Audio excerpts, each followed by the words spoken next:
everybody, Ronnie Petito with Petito's Performance Training Center, and today I'm here to talk to you about fat loss without counting calories.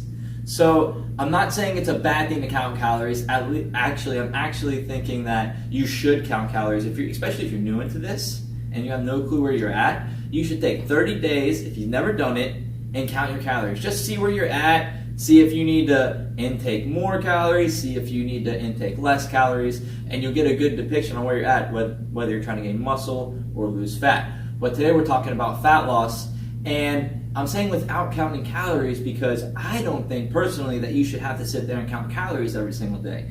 We're doing this fitness thing to enjoy our lives, and I want you to enjoy your life to the fullest. I don't want you to sit there having to take out a sheet of paper every day and go over it. So I want you to start mastering your nutrition, master yourself, know what you're about, know where your nutrition lies, what works well for your body, what doesn't, and not have to count calories. But this today, what we're talking about is a little quick, almost like a checklist that you could take with you if you're traveling or just really don't want to count calories. But you could take it on traveling, vacation, and basically just use it as a little guideline. So let's talk first and foremost, 3 meals per day. That's one of the things we want to stick to. What are the 3 meals consisting of? Well, first of all, you want to make sure 1 plate, meaning that your entire meal fits on 1 plate. Half of that meal is going to be veggies. A quarter is going to be protein.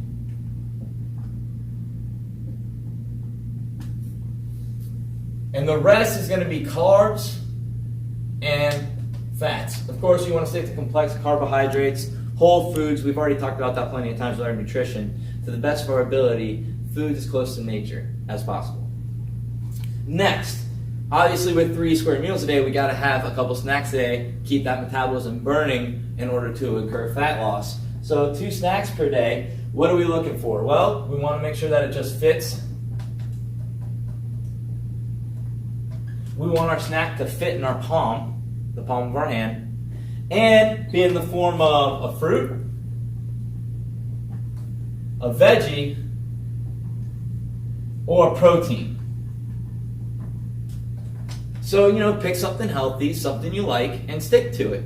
It's pretty easy to kind of figure out where your snacks are throughout the day, and you can even, kind of prep them the night before so you don't have to worry about what you're doing. Know what you have going on. And okay, I'm only portioning out this much, so you can't really even overeat. You have to stick to what you have with you. So, and don't go outside of that. Now, if you're drinking later, like I said, we want to have fun, so we don't have to be strict, no drinking ever, this, that, and the third. So I'm going to give you a little guideline on how to stick to that. 1 drink. If you're just thinking about having 1 drink throughout the night, it's okay, but we're going to take out one of our snacks. So it replaces 1 snack.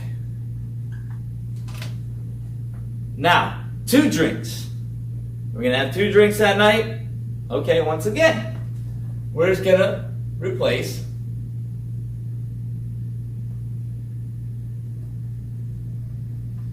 2 snacks.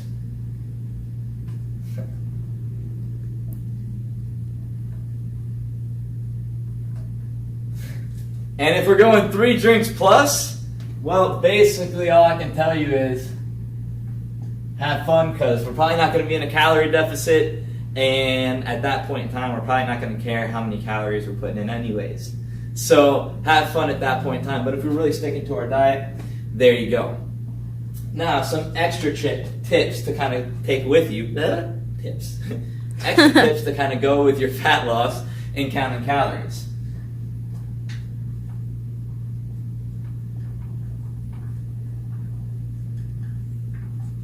Zero-calorie drinks, always a win. We don't want to input more calories into our diet than we have to. So stick to 0-calorie drinks. Next.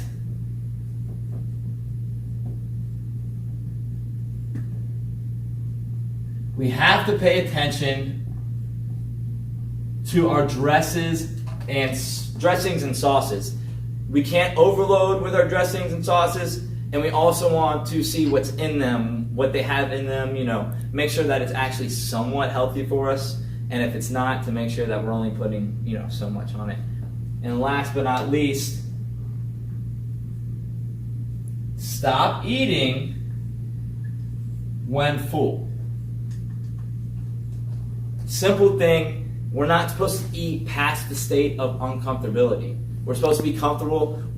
Our stomach tells us when we're hungry. Our stomach also tells us when we're full. So when you're getting to that point, you're like, and you actually need to take a breath throughout your meal, then that's probably the time you need to slow it down. Maybe only take a couple more bites and then be done. Because we don't want to overload, and we probably already hit our calorie limit if our body's already full for that day. So this is just a quick checklist to go by. Simple things so you don't have to count calories.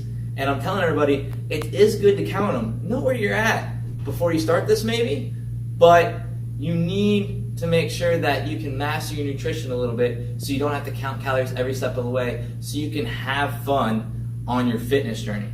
If anybody has any questions about this, don't hesitate to ask. If you haven't subscribed to the channel yet, please do that as well. My name is Ronnie Petito with Petito's Performance Training Center. Until next time.